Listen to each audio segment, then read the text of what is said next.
Hello, welcome to the Pressing Matter. My name is Peter Tanyanyiwa. Today we are honored to be bringing you a special edition where we are giving you the conference on climate and development being hosted by the government of Zimbabwe, with the special guest being the Vice President of Zimbabwe, Dr.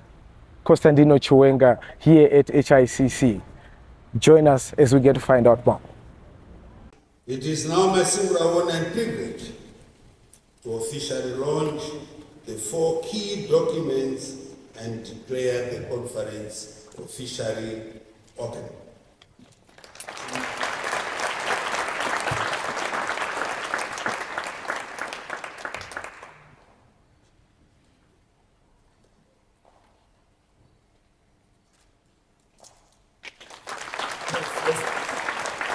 The documents are being launched by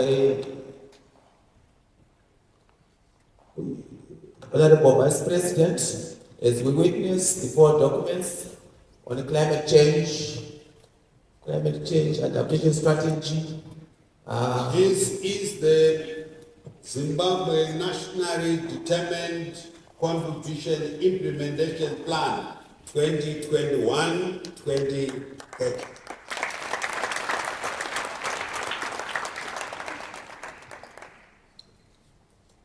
And this second document is the Zimbabwe Nationally Determined Contribution and Long-Term Low Emission Development Strategy Investment Framework.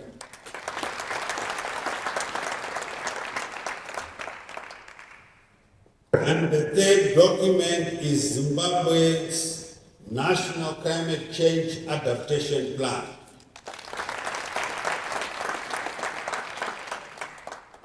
And the last and fourth is the Green Resilience Recovery Strategy and Investment Plan.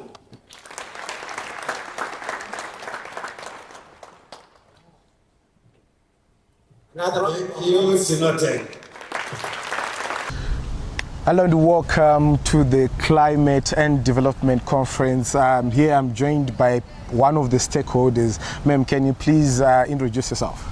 Hello, my name is Cinderella Ndlovu. I am the founder and executive director of Green Heart Trust, which is a youth-led environmental non-profit organization based in Bulawayo, Zimbabwe.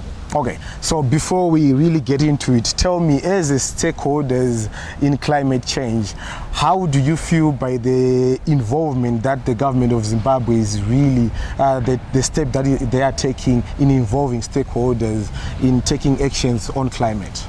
I'm really happy by the level of stakeholder engagement, particularly with young people also being involved in the process when it comes to the NDCs, the National Adaptation Plan, and the implementation of all these wonderful projects. I think this goes to show that climate change work is collaborative work, because we definitely need diverse stakeholders, from academia to policymakers to even the young people themselves being involved in the work. So I'm really excited about this conference, and I cannot wait to see how young people are also going to be elevating and accelerating climate change and climate issues in Zimbabwe.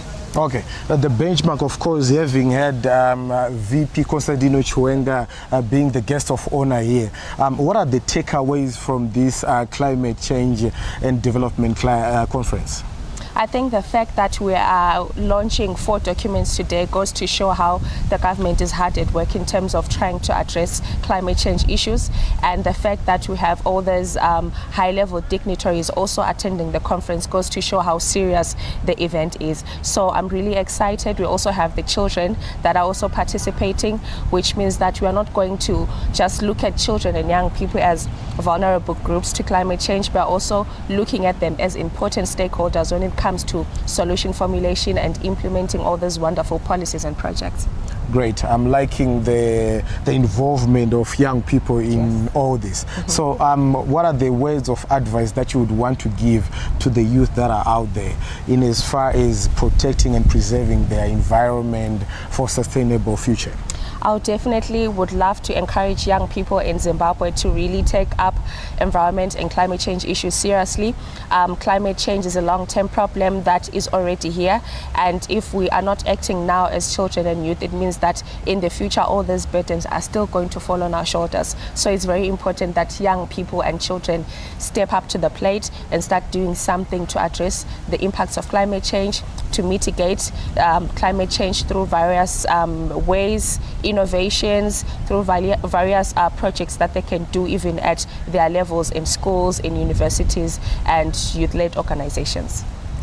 Important words right there. If we are not acting now, the burden will fall on our shoulders in the future. Keep locked on. We are still here at the Harare International Conference Center, and we are joined by one of the stakeholders in climate change. Sir, can you introduce yourself? So my name is Peter Tanyanyiwa. I work with African Youth Initiative on Climate Change and Earthday.org as the regional director.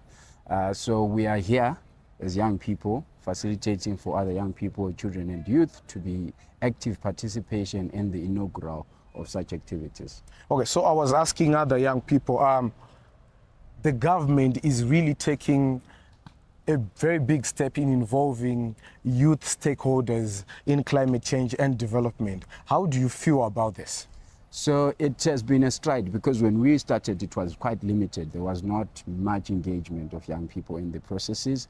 But now we have seen, some of us are already getting grown and now going out of the space of youthfulness, but there's also been a Catch Them Young initiative that is also facilitated by UNICEF, where we are having children and youth taking part. The government has facilitated for us to be able to participate in decision-making processes, as you can see with this conference, where they are launching very important, books like the national adaptation plans and the strategies that we are doing. We are also going to draft a youth, because we are going to have a session where we are engaging children and youth, and we come up with our own children and youth position that will feed into the main national position that will go to COP in Azerbaijan, in Baku, where we will be engaging with other global parties, we call them parties, other countries who we will be negotiating with on how best can we tackle this climate change agenda.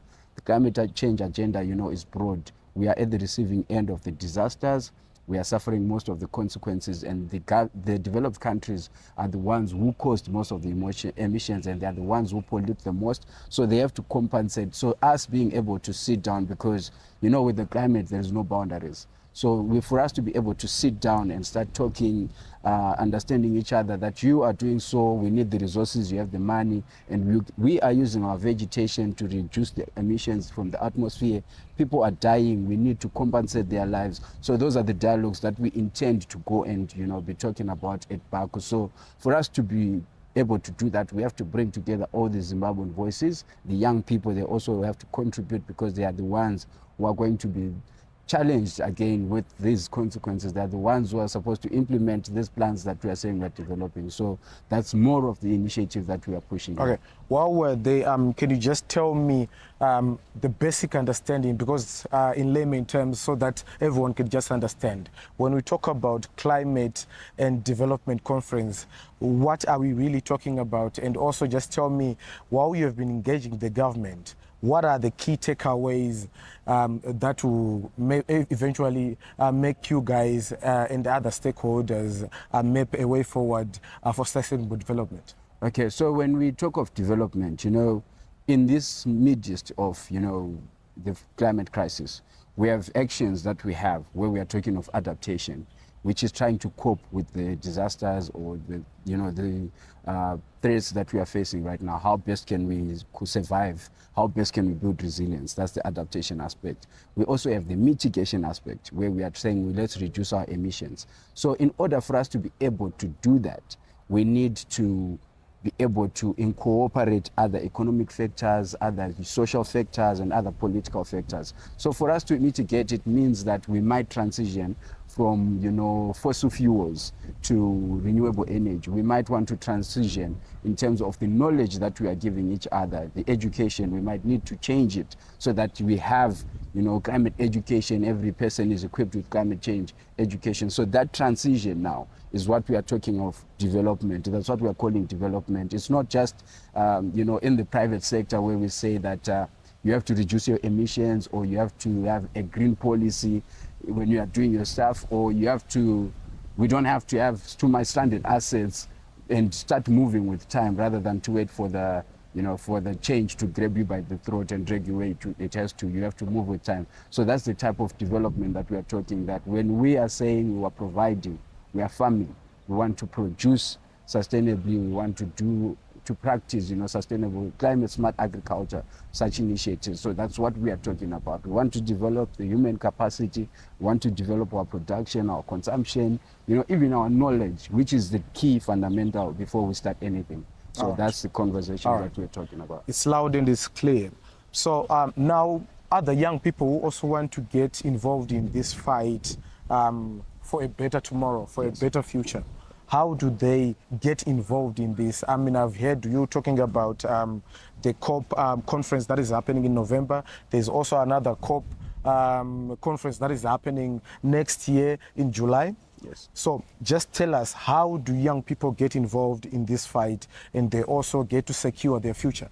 Unfortunately, we are limited in terms of human resource and financial resources. Otherwise, it would have been our hope to travel throughout the country. We engage with other young people. We did it with the nationally determined contributions, which is another, huge aspect when we talk of what Zimbabwe. But at their level, even without going out of the country, Yes. or at national level, how does a person on individual level get involved in securing their climate? I think they can do small activities. I know we do a lot of cleanups. We have the cleanup, the Presidential Cleanup Day. We have the tree planting initiatives that they do at schools. They have the gardens that they do at schools, at communities. But we hope, because it's also amounts or becomes bigger when, we come in our numbers. There is strength in numbers than just doing your things individually, even though individual action is quite important. We need to have one voice, especially when we negotiate. So I think we'll provide a platform where they can also contribute to a live document online, put in suggestions when we say we are going to participate in the conference. Also radio programs, reach out, get feedback, because we are the established or the exposed one, but we hope that even the government supports climate education so that everyone becomes equipped and they have means to contribute specifically to whatever they want to do. Some people are quite innovative, but they are unlimited because they don't know where the resources are found, don't know where the technologies are, they don't have exchange programs. So we need to expand such programs. That's what we are trying to do. The words from Ms. Jean Bertrand Mandu. We need to expose, we need to expand more young people to secure their future in as far as protecting climate change is concerned. Thank you so much. Keep locked on. The Climate and Development Conference here at HICC being hosted by the government of Zimbabwe. Here I'm joined by a junior parliamentarian. Can you please introduce yourself and just tell me the basics of what you understand when we say climate change? Yeah. A good day to you all. My name is Samson Gonzo and I serve as the Junior Minister of Health and Childcare. What I understand by the term climate change, it's more like the change of the atmospheric weather due to certain issues. And these issues, somehow, they are affecting the children at large. Children are dropping out of school, and as for my side, to health, it's affecting the children's health. All right. Yes. So you now, as a young man, as a junior parliamentarian, how do you feel when the government is involving you to give your voice and to also represent other young people your age at such forums? All right, I would like to thank the government for the impact it's bringing to young children and the privilege to participate in these conferences like this. We want children's voices to be heard loud and clear enough so that we make an impact towards climate change and to be heard out there on our issues which are affecting the children's health and their climate, environmental crisis. All right. Yes. What are some of the words of wisdom that you would want to leave to some of your age mates who also want to get involved in the fight to preserve their future? Because you are the leaders, huh?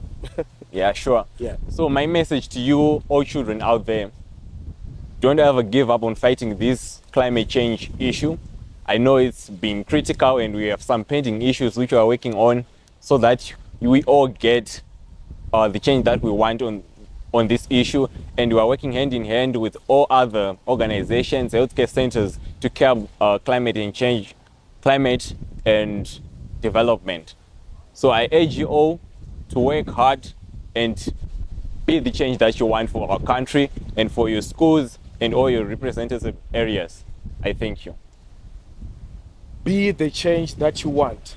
Powerful words right there coming from the junior parliamentarian. The government of Zimbabwe is involving all stakeholders to secure and preserve a better future for tomorrow. For these and more conversations, keep logged on to Zim Papers and all our digital platforms. I'm Peter Tanyanyiwa. Until next time.